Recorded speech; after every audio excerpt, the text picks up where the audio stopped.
할렐루야. 2026년 4월 26일 이달의 마지막 주일입니다. 오늘은 창세기 22장 1절로 24절에 있는 말씀을 본문으로 삼아서 여호와 이레 준비하시는 하나님, 여호와 이레 준비하시는 하나님, 이런 제목으로 하나님의 말씀을 선포하기 원합니다. 구약 성경 28쪽이 되겠습니다. 자, 오늘 우리가 함께 나누게 될 창세기 22장은 성경 전체에서 가장 긴장감 있고 또 가장 깊은 신학을 담은 본문 가운데 하나라고 말씀을 드릴 수 있겠습니다. 약속의 절정인 21장 직후에 하나님은 이해할 수 없는 한 가지 시험을 아브라함에게 허락하시죠. 오늘 본문은 하나님이 약속을 주신 뒤 그것을 어떻게 지키시는지, 그리고 그 믿음이 어디까지 순종하는지를 보여주고 있습니다. 바라기는 하나님께서 우리에게 주신 믿음을 통해서 우리가 끝까지 순종하고 말씀 가운데 거할 수 있는 그런 복된 믿음을 소유할 수 있는 삶의 모습이 되기를 바랍니다. 함께 우리 먼저 본문 1절과 2절을 보겠습니다. 자, 시작. 그 일 후에 하나님이 아브라함을 시험하시려고 그를 부르시되 아브라함아 하시니 그가 이르되 내가 여기 있나이다. 여호와께서 이르시되 내 아들 내 사랑하는 독자 이삭을 데리고 모리아 땅으로 가서 내가 내게 일러준 한 산 거기서 그를 번제로 드리라. 자, 1절에 보면 그 일 후에라고 나오고 있는데 이것은 아브라함이 그랄 땅에서 모든 일이 아름답게 해결되어서 편안한 생활을 누리고 있을 때를 말합니다. 이렇게 편안한 생활을 누리고 있을 때 하나님이 아브라함을 시험하시죠.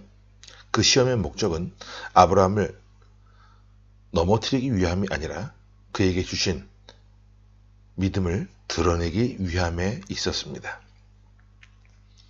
내 아들, 내 사랑하는 독자 이삭을 데리고. 자, 이 명령은 아브라함이 가장 소중히 여기는 것을 정확히 겨냥하고 있는 것을 보게 되죠. 하나님은 약속보다 약속의 주인이 누구이신지를 묻고 계십니다.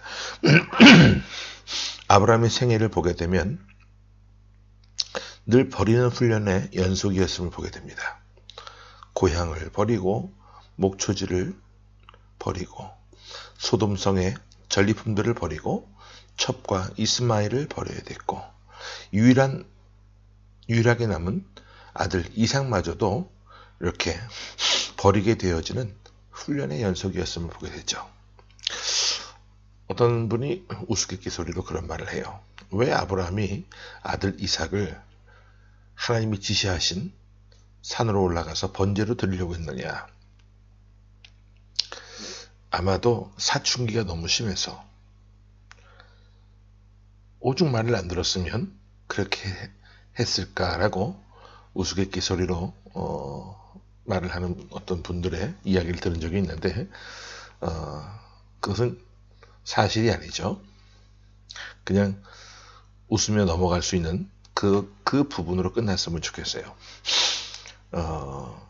그것을 마치 사실인 것처럼 파고 들어가실 이유는 전혀 없고, 유일하게 남은 아들 이삭, 아브라함의 마음이 하나님에게 더 향하고 있는가, 아니면 하나님이 주신 선물이었던 그 아들을 이삭에게 향하고 있었는가, 이것을 지금 테스트해 보시는 하나님의 그런 마음을 우리가 읽게 됩니다. 우리 이어서 3절 말씀부터 함께 쭉 보기를 원하는데 3절부터 6절까지를 우선 함께 봅니다. 시작. 아브라함이 아침에 일찍이 일어나 나귀의 안장을 지우고 두 종과 그의 아들 이삭을 데리고 번제에 쓸 나무를 쪼개어 가지고 떠나 하나님이 자기에게 일러주신 곳으로 가더니 제3일에 아브라함이 눈을 들어 그곳을 멀리 바라본지라. 이에 아브라함이 종들에게 이르되 너희는 나귀와 함께 여기서 기다리라. 내가 아이와 함께 저기 가서 예배하고 우리가 너희에게로 돌아오리라 하고. 아브라함이 이에 번제나무를 가져다가 그의 아들 이삭에게 지우고 자기는 불과 칼을 손에 들고 두 사람이 동행하더니. 자, 하나님의 말씀에 순종하여서 아들을 죽음의 자리로 데리고 가고 있는 모습이죠. 또 그 아버지에게 순종하여 가는 아들의 모습은 하나님 아버지와 그 아들 예수 그리스도의 모습임을 보게 됩니다. 자기가 죽을 나무를 짊어진 이삭의 모습은 십자가를 지고 골고다로 가시던 하나님의 아들 예수 그리스도의 모습이었고, 자기 아들을 죽게 하기 위해서 칼과 불을 손에 든 아브라함의 모습은 하나님 아버지의 모습임을 보게 돼요. 그런데 5절 끝부분에 보면 우리가 너희에게로 돌아오리라 이런 말씀이 있어요. 아브라함은 하나님 앞에 아들을 번제물로 드리기 위해 순종하고 있지만 또 하나님께서 이 아들을 살리셔서 다시 삶의 현장으로 자신과 함께 돌려보내실 것을 확신하고 있는 것을 보게 됩니다. 우리 이어서 7절과 8절까지 함께 봅니다. 시작. 이삭이 그 아버지 아브라함에게 말하여 이르되 내 아버지여 하니 그가 이르되 내 아들아 내가 여기 있노라. 이삭이 이르되 불과 나무는 여기 있거니와 번제할 어린 양은 어디 있나이까. 아브라함이 이르되 내 아들아 번제할 어린 양은 하나님이 자기를 위하여 친히 준비하시리라 하고 두 사람이 함께 나아가서 아브라함은 묻지 않고 일찍 일어나서 길을 떠났습니다. 사흘길인데 이 사흘길은 설교가 없는 순종의 시간이었어요. 특히 이 8절에 나온 이 고백이 중요한데 번제할 어린 양은 하나님이 자기를 위하여 친히 준비하시리라. 아브라함의 믿음은요, 상황에 따라서 변하는 그런 믿음이 아니라 하나님의 성품에 근거한 믿음이었음을 우리가 알게 됩니다. 이래서 아브라함의 믿음이 참 중요한 거예요. 우리가 신앙생활을 한다고 하지만 우리가 가지고 있는 이 믿음이라고 하는 것이, 이 믿음의 실체가 얼마나 연약한지 상황 따라, 환경 따라, 감정 따라 요동치는 사람들 참 많죠. 근데 우리의 믿음은 그런 것들에 의해서 좌우되고 붙잡혀 있는 모습이 되어서는 안 된다는 거예요. 하나님의 성품에 근거한, 더 나아가 하나님 말씀에 근거한, 언약에 근거한 그러한 믿음을 우리가 소유할 수 있도록 노력하는 모습이 되어야 합니다. 그래서 우리 9절 말씀부터 12절까지를 함께 쭉 보겠습니다. 시작. 하나님이 그에게 일러주신 곳에 이른지라 이에 아브라함이 그곳에 제단을 쌓고 나무를 버려놓고 그의 아들 이삭을 결박하여 제단 나무 위에 놓고 손을 내밀어 칼을 잡고 그 아들을 잡으려 하니 여호와의 사자가 하늘에서부터 그를 불러 이르시되 아브라함아 아브라함아 하시는지라. 아브라함이 이르되 내가 여기 있나이다 하매 사자가 이르시되 그 아이에게 내 손을 대지 말라. 그에게 아무 일도 하지 말라. 내가 내 아들 내 독자까지도 내게 아끼지 아니하였으니 내가 이제야 내가 하나님을 경외하는 줄을 아노라. 칼을 아브라함이 들었을 때 하나님이 너무 급하셨던 것 같아요. 즉시 막으시면서 그 아이에게 내 손을 대지 말라고 하십니다. 우리 하나님은요, 사람의 피를 원하시는 분이 아니세요. 사람의 피를 원하시는 분이 아니시라는 겁니다. 순종의 끝은 항상 생명에 있습니다. 하나님은 아브라함의 마음을 이미 알고 계셨고 그 믿음을 이제 공적으로 증거하시고자 하셨던 겁니다. 우리가 살고 있는 이 세상을 보면 많은 시험거리가 있습니다. 그런데 하나님이 주시는 시험에 합격하는 것이야말로 최고의 영광이요 복이라는 겁니다. 하지만 이것은 그냥 되는 것이 아니고 평소에 아브라함처럼 얼마나 버리는 훈련을 많이 했는가, 또 그 훈련을 계속해서 지속한 사람들만이 통과할 수 있는 시험임을 잊어서는 안 됩니다. 바라기는 하나님이 주신 시험 가운데 있다면 최고의 영광으로 아시고 그 시험을 잘 넘겨서 최고의 복을 받을 수 있는 저와 여러분의 모습이 될 수 있기를 간절히 소망합니다. 자, 이제 13절과 13절을 함께 보겠는데 또 중요한 대목이 나오죠. 시작. 아브라함이 눈을 들어 살펴본즉 한 순양이 뒤에 있는데 뿔이 수풀에 걸려 있는지라. 아브라함이 가서 그 순양을 가져다가 아들을 대신하여 번제로 드렸더라. 아브라함이 그 땅 이름을 여호와 이레라 하였으므로 오늘날까지 사람들이 이르기를 여호와의 산에서 준비되리라 하더라. 자, 순양의 수풀에 걸려 있는 모습을 보게 되었습니다. 이로 인해 이삭은 살게 되었고 다른 생명이 대신 하나님 앞에 번제물로 드려지게 되는 것이죠. 여기서 아브라함이 그곳 이름을 어떻게 불렀느냐? 여호와 이레라고 부릅니다. 무슨 말이냐 하면 하나님께서는 우리가 준비하기 이전에 이미 대신할 것을 준비해 놓으시는 분이에요. 그래서 하나님이 우리에게 명하신 것이 있다라고 한다면 여러분들 아낌없이 죽기까지 순종하는 모습을 갖게 되시기를 바랍니다. 그러면 하나님은 미리 준비해 놓으신 것을 통해서 우리의 것을 가져가지 아니하시고 하나님이 미리 준비해 놓으신 것으로 취하신다는 거예요. 무슨 말인지 이해되세요?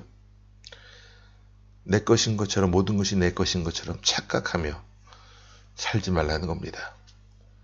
모든 것은 다 하나님께로부터 나온 것을 알고 믿음으로 고백하며 하나님 앞에 드리며 나아갈 때 하나님께서 나로 하여금 더 흥왕케 하시고 내 것을 취하심으로 나를 가난하게, 나를 주저앉지 않게, 나를 풍선 빠진 바람이 빠진 풍선처럼 그렇게 만들지 아니하신다는 거예요. 자, 15절부터 19절까지 보고 말씀을 정리합니다. 시작. 여호와의 사자가 하늘에서부터 두 번째 아브라함을 불러 이르시되 여호와께서 이르시기를 내가 나를 가리켜 맹세하노니 내가 이같이 행하여 내 아들 내 독자도 아끼지 아니하였은즉 내가 내게 큰 복을 주고 내 씨가 크게 번성하여 하늘의 별과 같고 바닷가의 모래와 같게 하리니 내 씨가 그 대적의 성문을 차지하리라. 또 내 씨로 말미암아 천하 만민이 복을 받으리니 이는 내가 나의 말을 준행하였음이니라 하셨다 하니라.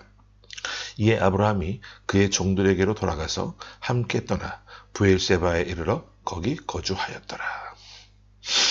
자, 우리 하나님은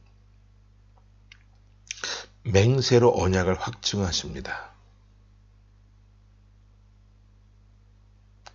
그리고 시험은 약속을 취소하지 않고 오히려 더 분명하게 합니다. 순종은 조건이 아니라 언약 안에서의 응답임을 우리는 기억해야 합니다. 그러면 응답은 누가 받느냐? 하나님의 말씀을 결사적으로 붙드는 사람만이 받을 수 있는 거예요.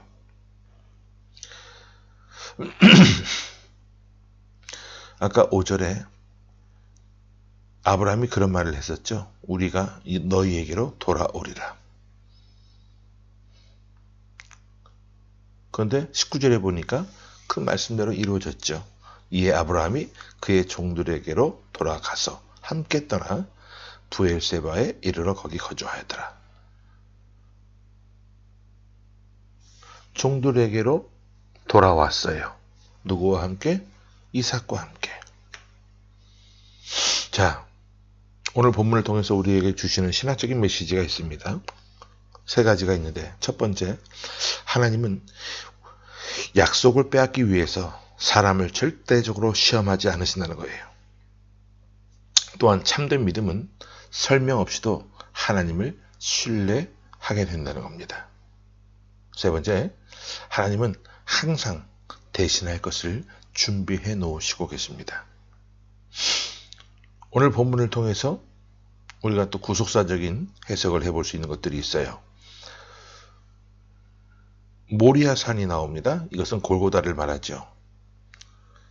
이삭은 아버지의 사랑을 받는 아들로서 우리가 볼 수 있고, 예수 그리스도는 실제로 내어주신 독생자이시죠. 이삭은 살아났지만 예수님은 실제적으로 십자가에서 죽으셨어요.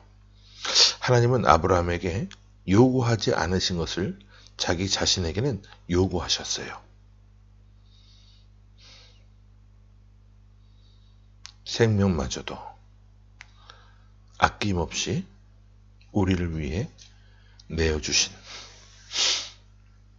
예수 그리스도의 사랑뿐만 아니라 사랑하는 독자 예수 그리스도의 생명을 우리를 위해 우리의 죄악 대신에 피 흘리게 하신 그 하나님의 정말 말로 표현할 수 없는, 형언할 수 없는 그 사랑 앞에 우리가 어떠한 믿음을 갖고 살아가야 할지를 다시 한번 곰곰이 묵상해 볼 수 있는 시간이 되기를 바랍니다. 오늘 말씀을 통해서 세 가지를 또한 적용을 해볼 수가 있는데요. 첫 번째, 하나님보다 더 붙들고 있는 이삭은 무엇인가? 어떤 사람은 돈이 될 수도 있을 것이고, 어떤 사람은 자신의 어떤 지위나 직분이 될 수도 있을 것이고, 어떤 사람은 부모나 자녀가 될 수도 있을 거예요. 두 번째, 이해되지 않아도 순종하고 있는 영역이 있는가? 말하지 않아도, 표현도 못해도, 이해가 되지 않아도 말씀이기에 내가 순종하고 있는 영역이 있다면 그것은 어떤 영역인지를 잘 한번 생각해 보실 수 있기를 바랍니다. 예배일 수도 있고요. 누군가를 도와주는 후원이 될 수도 있을 것이고요. 여러 가지 모습들을 생각을 해 보실 수 있을 거예요.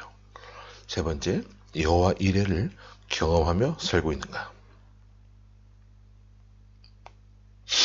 내가 아낌없이 하나님 앞에 순종하고 드리고자 준비해서 나아갔는데 하나님이 내 것 대신에 또 다른 것을 미리 준비하셔서 나에게 더 큰 은혜를 주시고 복을 주시는 그런 하나님의 은혜를 경험해 보신 적이 있는지 생각을 해 보실 수 있기를 바라요. 참 많은 경험들을 하나님은 저희들에게 하셨습니다. 개인적으로 뿐만 아니라 공동체적으로도 그런 경험들을 하게 하셨는데, 무슨 기념일이라든지 저희가 이제 5월 17일 셋째 주일이 되면 교회 설립 만 16주년이 되는데, 보통 교회들 보면 뭐 수건이라든지 뭐 기념품이라든지 뭐 이런 것들을 만들고 떡을 돌리고 또 그런 것들을 통해서 나름 의미를 두는 것들을 보게 되는데, 저희 공동체는 단 한 번도 그렇게 해본 적이 없어요. 오히려 그런 부분에 들어갈 돈들을 모아서, 재정들을 모아서 후원하고 섬기는 부분으로 흘려보냈었지, 우리를 위해서 스스로 뭔가를 해서 뭐 나눠 먹자, 어떤 기념품을 만들어 보자 이랬던 적은 없었어요. 이것이 답이라고 올바른 것이라고 하는 것은 아닙니다. 하지만 그렇게 했을 때 하나님은 우리가 흘려보낸 액수보다 또 더 많은 것들을 채워주셨던 그런 하나님이심을 우리는 묵도해 왔습니다. 이번에도 우리가 그런 삶을 통해서 하나님의 크신 은혜를 경험하게 되어지는 그런 삶이 되기를 바랍니다. 오늘 말씀을 정리합니다. 창세기 22장은 믿음의 잔인한 시험처럼 보이지만 실상은 하나님의 복음이 가장 선명하게 드러난 장이라는 거예요. 그리고 하나님은 빼앗으시는 분이 아니라 준비하시는 분으로 우리에게 다가오십니다. 여호와 이레, 하나님이 친히 준비하신다는 말인데, 하나님이 내 삶을 위해 친히 준비하신 그 예배에 놓으신 것을 우리가 받아 누릴 수 있는 그런 복된 삶이 되기 위해서 어떻게 살아가야 할지를 다시 한번 되새겨 보시고 묵상함으로 이 한 주간도 넉넉히 승리하며 나아가는 저와 여러분이 될 수 있기를 간절히 주의 이름으로 축원합니다. 아멘. 함께 기도하겠습니다. 하나님, 은혜를 감사합니다. 하나님께서 친히 준비하시는 하나님으로서 여호와 이레란 이 말씀을 우리도 하나님을 체험하며 살아갈 수 있는 그런 모습이 되기를 원합니다.